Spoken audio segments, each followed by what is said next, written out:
Hello friends, now I am going to start to discuss chapter number 8, Role of Parliament in Democratic Country.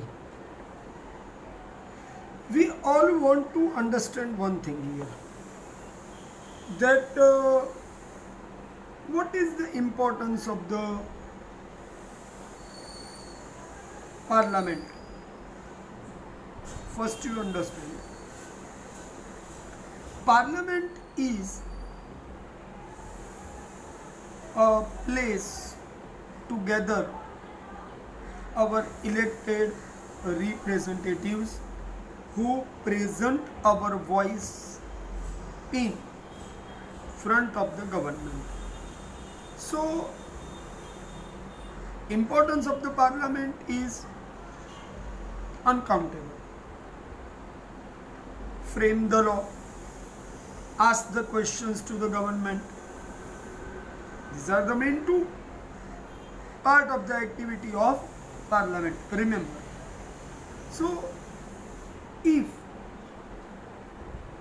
we try to understand importance of Parliament, we need to think about democratic system, because only the democratic system in the world is allowing power to the Parliament to rule,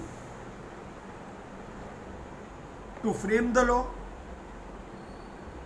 to control the government if it requires, to control the judiciary also, even to control the supreme post of the president also. In all the way, Parliament is supreme power in Indian democracy. Remember this line, because here the people are sitting who are directly elected by the people of India. So their importance is uncountable.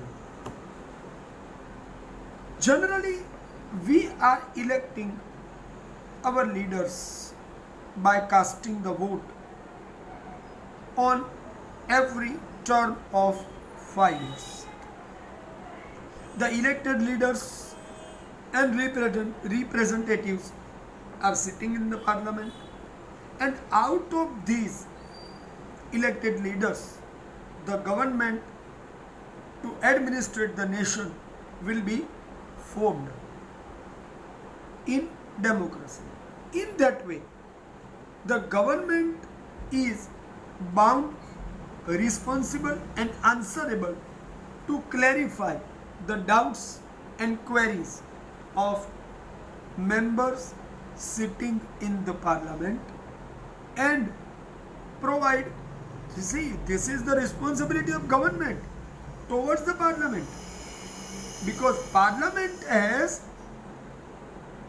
given them permission to rule the nation. So they are on the post. So in that situation, they are bound to give clarifications, they are bound to provide reasons for the decision they have taken. So in that way, the government is answerable, responsible and accountable to the Parliament. The power of Parliament is always seen only in the democracy. But if we want to talk about other kind of administration, then generally the other kind of administration is in the world is monarchy. And in the monarchy, power rests in the hands of king or the queen, not in hands of people. So king discuss the discussion, do the discussion with the ministers or advisors and take final decision. But in that situation, he is not responsible to the people. But in case of democracy, every government is responsible to the elected representative of the people of India. Remember, that is the main point, what I mean to say. So here there is basic difference between democracy and monarchy. There are so many other administrative system in the world, but we are not discussing here. We are just discussing about importance of the democratic system. So the basic difference is clear. King or queen are not responsible to the people, and in the democracy the government is responsible to the people. So directly, if we discuss about 130 crore people of India will not ask the question, and the prime minister or the ministers will not reply the person everyone, but they are answerable to our representatives in the parliament seated. They are answerable to them. In that way, our system of parliament is parliamentary democratic system. Right, my friends? One another point to discuss here. Most important characteristics of the democracy is vested in hands of the people. Most important characteristic, that power vested in hands of the people. Vested means remain in hands of the people. But directly, I earlier told 130 crore people personally cannot rule the nation. But for that, the representative house is the symbolic administration of people. Every citizen is a member of decision-making process by voting and finding out appropriate representative to sit in the parliament. They are responsible for our every decision. The word democracy. Now this is a small question which is coming in the one-line answer. That word democracy is used in the English. But in Gujarati, which word is there? You think so? Lokshahi means rule of the people. Lok means people. Shah means rule. Rule of the people means democracy. So we mean that we understand that welfare of the people is main aim of democratic government. This is a one-line answer. The main aim of the democratic government is welfare of the people. And here we use the small definition for democratic system. What we say? For the people, of the people, by the people, the rule is being done, is called a democratic system. For the people, of the people, by the people, the rule is being done, is called democratic system. So in that way, democracy is run by the people in the symbolic way that representatives of every citizen are sitting in the parliament and run the administration. That is important thing. Okay, here I want to discuss some part of the democratic system.